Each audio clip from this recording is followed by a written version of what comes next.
ঈদের দিন মুসলমানদের জন্য বিশেষ আনন্দের দিন, তবে এর সঙ্গে কিছু ইবাদত ও সুন্নত আমলও রয়েছে যা পালন করা গুরুত্বপূর্ণ। নিচে ঈদের দিনের সম্পূর্ণ কর্তব্যগুলো উল্লেখ করা হল। ঈদের দিনের করণীয়: ১. ফজরের নামাজ আদায় করা। ঈদের সকাল ফজরের নামাজের মাধ্যমে শুরু করা উচিত। ২. গোসল ও পরিষ্কার পরিচ্ছন্নতা। ঈদের নামাজের আগে গোসল করা সুন্নত। পরিষ্কার ও সুন্দর পোশাক পরিধান করা। সুগন্ধি ব্যবহার করা পুরুষদের জন্য সুন্নত। ৩. ঈদের নামাজের প্রস্তুতি। ঈদুল ফিতরের দিনে মিষ্টি বা খেজুর খেয়ে ঈদগাহে যাওয়া সুন্নত। ঈদুল আজহার দিনে কোরবানির পশু জবাইয়ের আগে কিছু না খাওয়াই উত্তম। ৪. তাকবীর পাঠ করা। ঈদুল ফিতরের সময় নফল তাকবীর বলা যায়। ঈদুল আজহার সময় তাকবীরে তাশরিক বলা সুন্নত। তাকবীর ঈদের দিন ফজরের নামাজ থেকে ১-৩ জিলহজ পর্যন্ত প্রত্যেক ফরজ নামাজের পর পড়তে হয়। ৫. ঈদের নামাজ আদায় করা।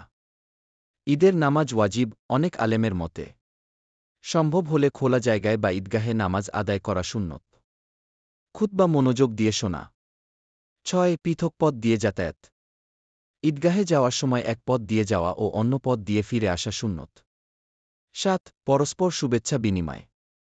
ঈদ মোবারক বলা বা কোলাকুলি করা জায়েজ, তবে ইসলামসম্মত সীমার মধ্যে থাকা উচিত। ৮. দানশতাকা করা। ঈদের আনন্দ সবার মাঝে ছড়িয়ে দিতে গরিব ও দুস্থদের সাহায্য করা। ঈদুল ফিতরের আগে ফিতরা আদায় করা ওয়াজিব।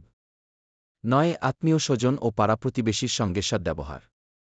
ঈদের দিন আত্মীয় স্বজন ও প্রতিবেশীদের খোঁজখবর নেওয়া। ১. ঈদুল আজহার কোরবানি। ঈদুল আজহার অন্যতম গুরুত্বপূর্ণ কাজ হল কোরবানি করা।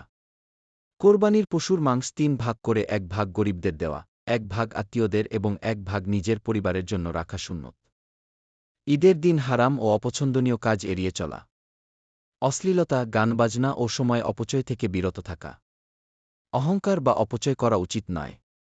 এই আমলগুলো করলে ঈদের দিন ইসলামীভাবে পরিপূর্ণভাবে পালন করা সম্ভব হবে।